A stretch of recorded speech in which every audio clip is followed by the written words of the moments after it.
সৰ্বপ্ৰথমতে সৃষ্টিকৰ্তা ঈশ্বৰক ধন্যবাদ দিছোঁ। দ্বিতীয়তে আমাৰ দাসদাসী সকলোকে প্ৰভু যীশুৰ মধুৰ নামত নমস্কাৰ জনাইছোঁ। বাৰু আপোনাৰ বাবে বাইবেল কেনেকৈ পঢ়িব লাগে, আজি আমি ৰেফাৰেঞ্চটো কেনেকৈ চাব লাগে তাৰ বিষয়ে মই দেখুৱাই দিম। ইয়াৰ প্ৰথম কথা হৈছে ইয়াৰ প্ৰথম ৰজা আৰু মনুষ্য সমাজৰ প্ৰতি কৰ্তব্য। এই শিক্ষাটো ক'ত ক'ত কেনেকৈ বাইবেলত লিখা আছে সেই বিষয়বিলাক দেখুৱাই দিম।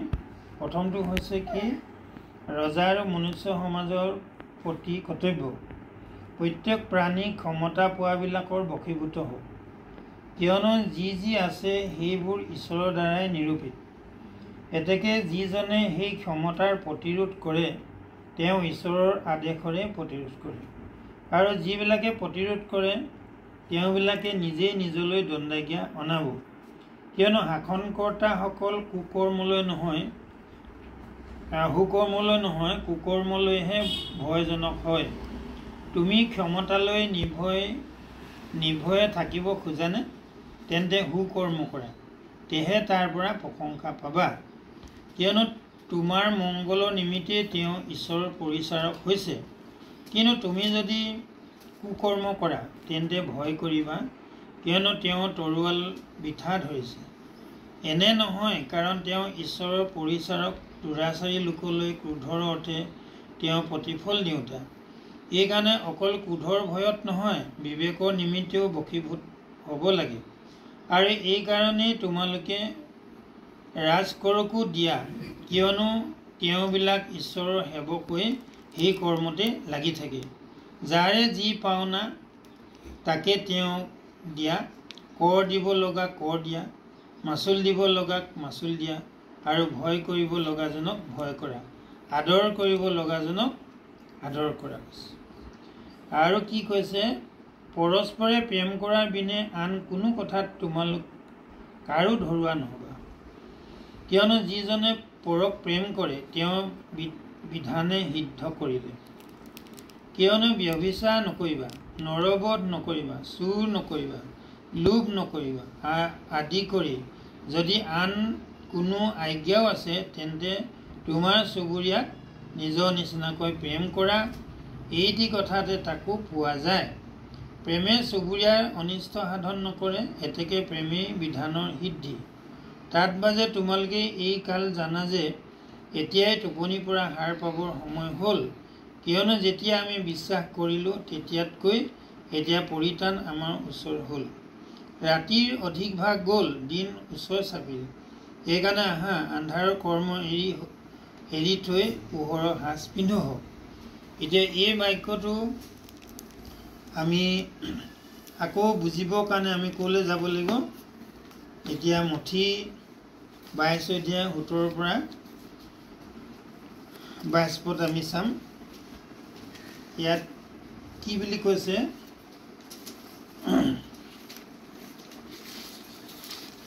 মঠি 22 অধ্যায় 17 পৰা 22 পদ।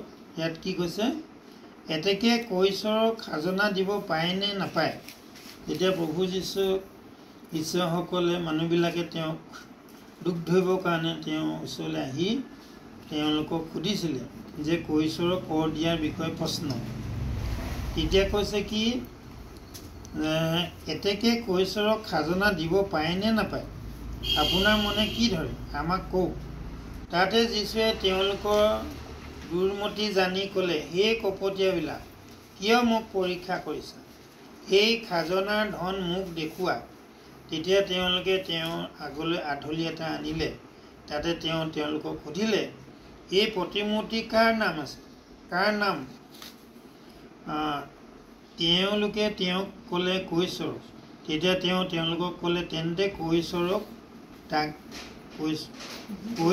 তাক কৈশৰক দিয়া, আৰু যি ঈশ্বৰৰ তাক ঈশ্বৰক দিয়া। ইয়াকে শুনি তেওঁলোকে বিস্ময় মানি তেওঁক এৰি গুচি গ'লগৈ। ইয়াতে এতিয়া বহুত মানুহে তেনেকৈ এতিয়া দানৰ বিষয়ে মানুহবিলাকে কয়, এইবোৰ দান চান দিব নালাগে নহয়, এইবোৰ নিদিলেও হৈ যায়। কিন্তু ঈশ্বৰে সেইটো ঈশ্বৰৰ দাসক এটা অধিকাৰ দিছে যোনে পৰিচৰ্যা কৰিব তেওঁ পৰিচৰ্যা যোগেই চলিব হয় নে নহয় এতিয়া আমি মাটি খাজনাটো দিবই লাগিব সেইটো ৰজা কৰটো আমাক দিবই লাগিব নিদিলে নহ'ব হয় নে নহয় সেইকাৰণে যাৰে যি পাওনা তাক দিবলৈ কৈছে আজি আমি কাৰেণ্টৰ বিল দিবই লাগিব নিদিলে নহ'ব ঠিক তেনেকৈ যোনে বেদীৰ কাম কৰে তেওঁ বেদী যোগে চলিব কেলে মই আজি সদায় দিনে ৰাতিয়ে কেনেকৈ গান এটা বনাওঁ কেনেকৈ আপোনালোকক মই বাক্য এটা দিওঁ কেনেকৈ প্ৰাৰ্থনা কৰোঁ লঘোণ দিওঁ টোপনি ক্ষতি কৰি দিনে ৰাতি অকল লাগি থাকোঁ আজি এটা গান আমি ইয়াত এতিয়া আমাৰ কুমুদ কাইটিয়ে বনাবলৈ নিছিলে তাত কিমান লৈছিলে এটা গানত কিমান লৈছিলে 20,000 টকা তেতিয়াহ'লে আমি যদি এটা গানত যদি 20,000 হয় তেতিয়াহ'লে 100 গানত কিমান হ'ব 100 গানত 100 গানত কোটি হ'ব 2 কোটি হ'ব 2 কোটি হ'ব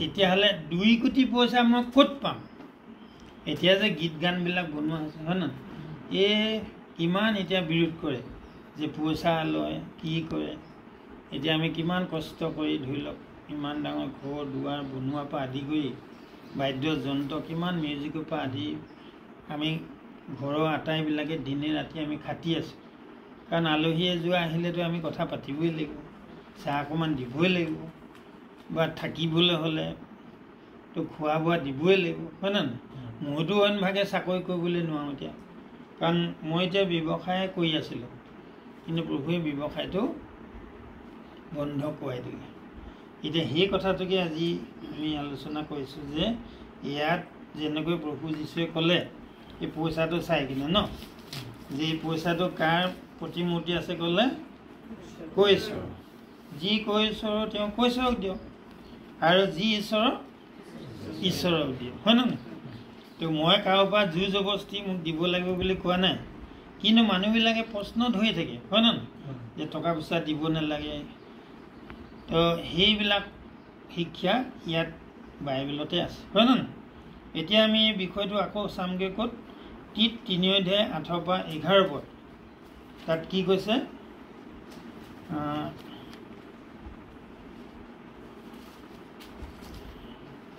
তীত 3 অধ্যায় 8 পৰা 11 পদ ইয়াৰ বিষয়ে কি ক'লে আৰু ঈশ্বৰত বিশ্বাস কৰাবিলাকে যাতে সৎকৰ্মত লাগি থাকিবলৈ চিন্তা কৰে তাৰ কাৰণে এইবোৰ বিষয়ত তুমি ধীৰ নিশ্চয় কথা ক'বলৈ মই তোমাক আজ্ঞা দিছোঁ এইবোৰ কথা মানুহবিলাকৰ পক্ষে উত্তম আৰু লাভজনক কিন্তু মোৰ বাদ বিচাৰ বংশাৱলী বিবাদ আৰু বিধানৰ বিষয়ে বাকযুদ্ধ এই সকলোৰ পৰা তুমি পৃথক হোৱা কিয়নো এইবোৰ অনুপকাৰী আৰু কি কৈছে অনৰ্থক বুলি কৈছে এইবিলাক আমি তৰ্ক বিতৰ্ক এইবিলাক বাদ বিচাৰ আমি কৰিব নালাগে গালাতিয়া 5 অধ্যায় 13 পৰা 15 পদ ইয়াত কি কৈছে এতিয়া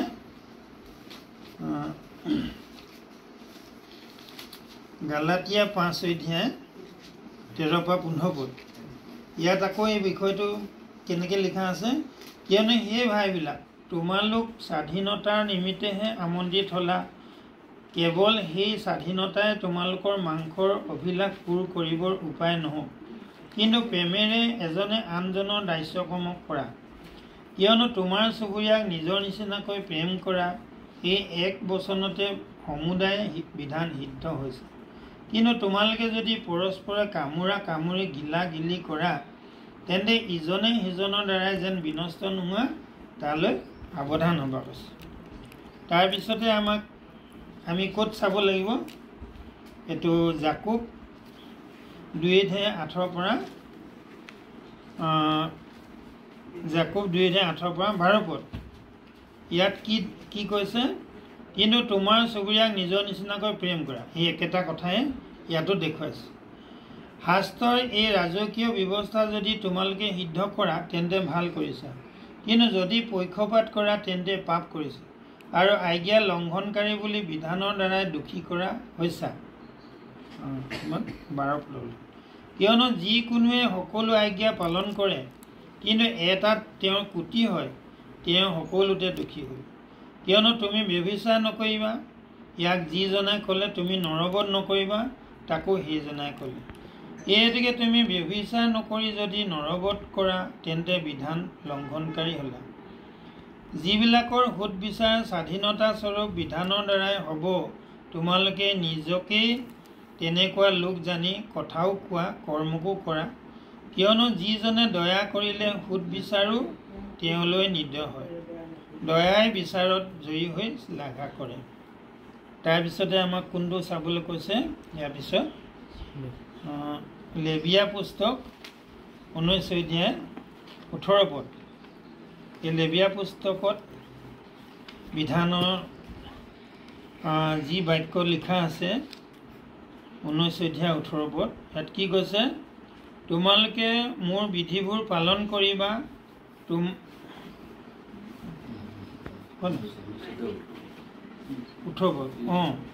তুমি স্বজাতীয় সন্তানবিলাকৰ প্ৰতিকাৰ নাসাধিবা বা তেওঁবিলাকৰ বিৰুদ্ধে আখেজ নাৰাখিবা, কিন্তু নিজ ওচৰ চুবুৰীয়াক নিজৰ নিচিনাকৈ প্ৰেম কৰিবা, মই জিহুৱা। সেইটো চব একেটা বাক্যকে বাৰে বাৰে বাৰে বাৰে আমাক দেখুৱাই আছে। তাৰপিছতে আৰু ক'ত চাব লাগিব? মঠি 22 অধ্যায় 39 পদ। ইয়াত কি কৈছে? আৰু তাৰে নিচিনা দ্বিতীয়টো এই তোমাৰ চুবুৰীয়াক তোমাৰ নিচিনাকৈ প্ৰেম কৰা। এতিয়া দেখিলে এটাৰ পৰা এটা গোটেই কথাখিনি একে মিলিছে, হয় না নহয়? তাৰপিছতে আমি ক'ত চাব লাগিব? ইফিচিয়া 5 অধ্যায় 11 পৰা 12 পদ। ইয়াত কি কৈছে? আৰু আন্ধাৰৰ বিফল কাৰ্যবোৰ ভাগি নহ'বা, বৰং সেইবোৰক দুখিবা, কিয়নো তেওঁবিলাকে গুপুতে যি কৰে তাক ক'বলৈকো লাজ। কিন্তু দুখী কৰা হ'লে পোহৰৰ দ্বাৰাই সকলো প্ৰকাশিত হয়, কিয়নো যি প্ৰকাশিত হয় সেই সকলো পোহৰৰ।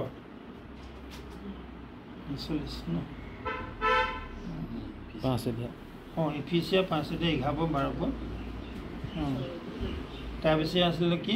6 অধ্যায় 13 পৰা 18 পদ। ইয়াত কি কৈছে? এই হেতুকে তোমালোকে মন্দ দিনত প্ৰতিৰোধ কৰিবলৈ আৰু সকলোকে সিদ্ধ কৰি থিৰে থাকিবলৈ সমৰ্থ হ'বৰ কাৰণে ঈশ্বৰৰ আটাই অস্ত্ৰ শস্ত্ৰ লোৱা। এতেকে সত্যতাৰে কঁকাল বান্ধি ধাৰ্মিকতাৰ বুকু ভৰি পিন্ধি শান্তিৰ শুভবাৰ্তাৰ প্ৰস্তুততাৰ জোতা ভৰিত পিন্ধি থিৰে থাকা। তাত বাজে যিহেৰে তোমালোকে পাপ আত্মাৰ সকলো অগ্নিহৰ নুমাব পাৰিবা, এনে বিশ্বাসৰ ঢাল লোৱা। আৰু পৰিত্ৰাণৰ টকয়া আৰু আত্মাৰ তৰোৱাল অৰ্থাৎ ঈশ্বৰৰ বাক্য গ্ৰহণ কৰা। সকলো প্ৰাৰ্থনা আৰু নিবেদনৰে সকলো সময়তে আত্মাত প্ৰাৰ্থনা কৰা, আৰু ইয়াৰ কাৰণে পৰদি সকলো পবিত্ৰ লোকৰ কাৰণে সম্পূৰ্ণ ধৈৰ্য আৰু নিবেদনত লাগি থাকা। আৰু শুভবাৰ্তা যি নিগুৰ তত্ত্বৰ কাৰণে মই শিকলিৰে বন্ধা হৈ ৰাজদূতৰ কৰ্ম কৰিছোঁ, তাক যেনেকৈ কোৱা উচিত তেনেকৈ হাঁহেৰে যেন ক'বলৈ পাম। এই নিমিত্তে সেই নিগুৰ তত্ত্ব হাঁহেৰে জনাবলৈ মোৰ মুখ মেলিবৰ সময়ত উপযুক্ত বক্তৃতা যেন মোক দিয়া হয়, মোৰ কাৰণে এনে প্ৰাৰ্থনা কৰোঁ। স্থল হ'ব। আমি চব ধন্যবাদ দিছোঁ। আপোনালোকে দেখিলে বিষয়বিলাক অকল এটা পঢ়িলে বুজি নাপাব, তাত আপোনালোকে ৰেফাৰেঞ্চবিলাক চাব। সেই তেনেকৈ আপোনালোকে গোটেইখিনি কথা বুজিবলৈ পাৰিব। আৰু নেজানিলে মানে সুধিব আৰু প্ৰাৰ্থনা কৰিব। ইয়াত যেনেকৈ কৈছে ন, আত্মাই সকলোবিলাক কথা শিকাই দিব। আহক আমি প্ৰাৰ্থনা কৰোঁ। সৰগত নিবাস কৰা অতি মৰমীয়াল পিতৃশ্বৰ, তোমাক ধন্যবাদ দিছোঁ।